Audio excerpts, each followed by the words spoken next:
The morning was quiet, the kind where the sun barely brushes the horizon and my 5-acre property feels like the only place left on earth. I was on my second coffee, still in boxers and a paint-splattered robe, brush in hand, when a minivan's horn tore through the silence like a chainsaw. I shuffled to the porch, expecting a lost delivery driver or another dented mailbox. Instead, I froze. Parked dead center on my gravel driveway was Lisa Harper's daughter, legs propped on the dashboard, screaming like she was in a slasher film. Lisa stood outside, arms flailing like a broken windmill, shouting into her phone. It was 6 a.m., and I wasn't caffeinated enough for this madness. Before I could process it, Lisa spotted me and yelled, "He's up. He can help. Help." I was less qualified to deliver a baby than to pilot a rocket. 10 minutes later, paramedics swarmed, EMTs rushed around, and I stood there, coffee cold, watching a stranger give birth on my land like I'd been cast in a drama I didn't audition for. The real sting? This wasn't a fluke. For 6 months, Lisa's family had treated my gravel lot like their private parking deck. It started smell a car here, another during Christmas, but it exploded.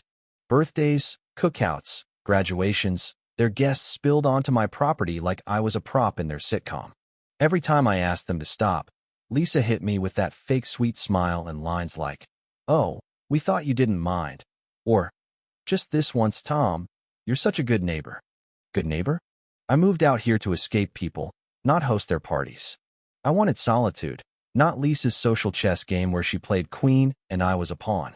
After the minivan birth, she went viral, posting on Facebook about how I'd provided a sanctuary for her daughter. Sanctuary? I wasn't running a birthing center. My inbox flooded with likes, comments, even cupcakes from neighbors I hadn't seen in years, all because Lisa spun trespassing into a heartwarming tale. I was done. That night, I walked my property line with a flashlight and survey docs, confirming every inch was mine. My dad's words rang in my head. A fence only keeps honest people out. Lisa wasn't honest. She was a manipulator, her charm a weapon that made you the villain for saying no. So, I researched automated gates, watched tutorials, and installed a sleek black one-keypad, motion sensor, speaker, the works. It felt like fortifying the Batcave. The day it went live, Lisa sent 7 texts, each dripping with venom.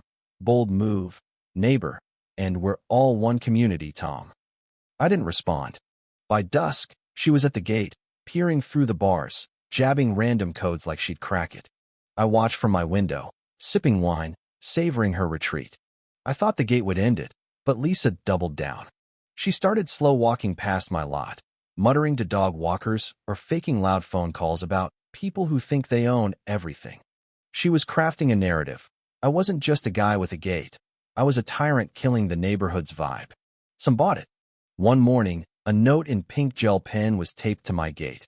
Be a neighbor, not a stranger. I nearly scrawled a reply in Sharpie. Then it got crazier. I came home to 3 cars parked just outside my gate, bumpers kissing the bars, and Lisa in a lawn chair, sipping iced tea like she was staging a protest. "If the lot's off limits, the edge is fair game," she smirked. I told her proximity to trespassing wasn't legal. Her smile faltered, but she stayed put. Things escalated when I caught her son, Jake, on camera at 2 a.m., poking my keypad with a fork and nail clippers like a budget spy. I saved the footage, labeled it Operation Forklift, and confronted Lisa while she pruned roses. "Your boy dropped his fork on my land last night. Check his diet."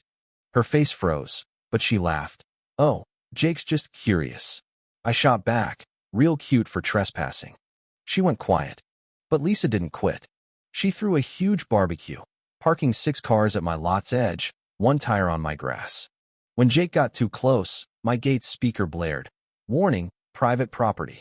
He stuck his tongue out at the camera. I posted the clip online. It went viral, earning him Finger Gun Frankie. Lisa was becoming a meme, oblivious. She tried the HOA, whining my gate was an eyesore causing emotional distress.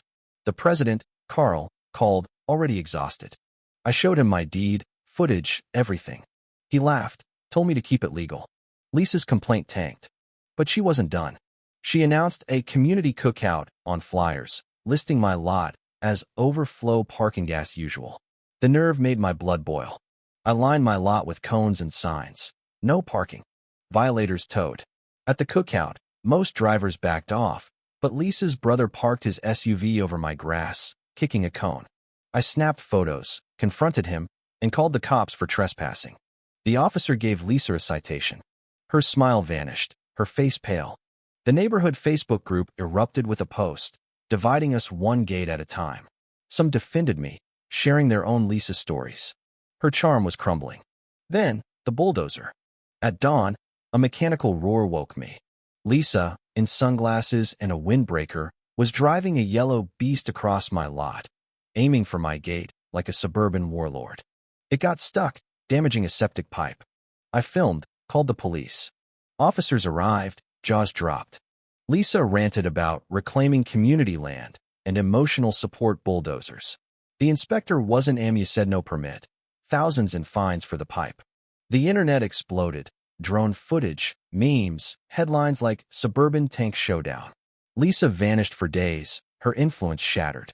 Neighbors brought cookies, wine, a pie grateful someone stood up.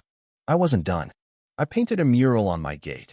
Half serene hills, half chaotic storm, with a tiny bulldozer and screaming Lisa in the corner.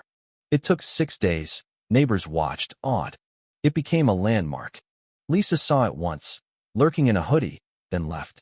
Her house sold in 48 hours. She moved out quietly, no showdown, just a truck and Jake with a beanbag chair.